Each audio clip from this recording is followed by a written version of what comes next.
Alors, maintenant que j'ai un triangle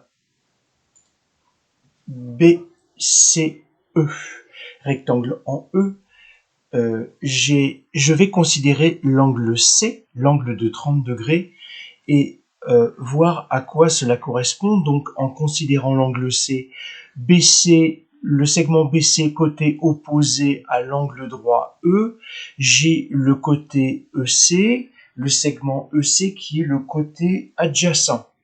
Et donc, si finalement je veux travailler et si je veux calculer, alors cette fois-ci, je vais calculer le rapport du côté EC par le côté BC.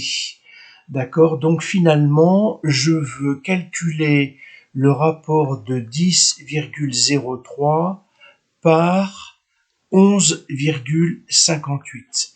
Si vous faites ce calcul, normalement, vous devriez arriver à donc du 10,03 par 11,58, j'arrive à 0,861 et ce résultat devrait vous dire quelque chose.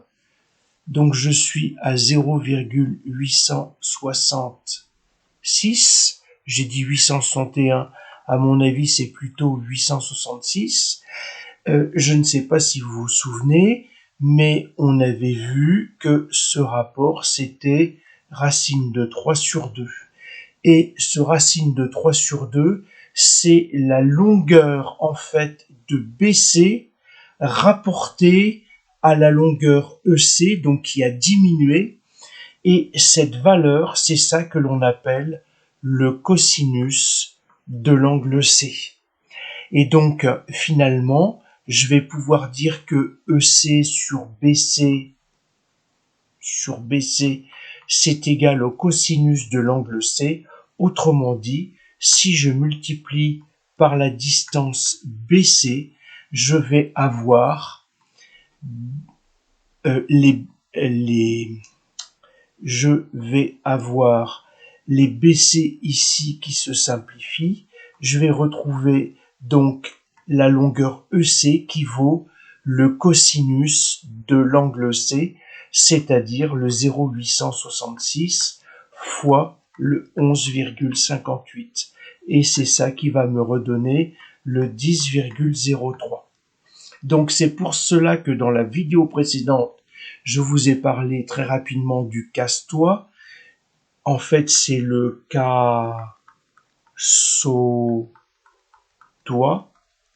c'est-à-dire ce moyen mnémotechnique qui va permettre de dire que le cosinus, c'est le rapport du côté adjacent par l'hypoténuse. Le cosinus, c'est le rapport du côté adjacent par l'hypoténuse. Le sinus, le rapport du côté opposé par l'hypoténuse. La tangente, le côté opposé, le rapport du côté opposé par le côté adjacent. Et c'est ce que vous pouvez aussi prouver par le SOHCAHTOA. Je préfère de loin cette appellation, généralement ça vous marque.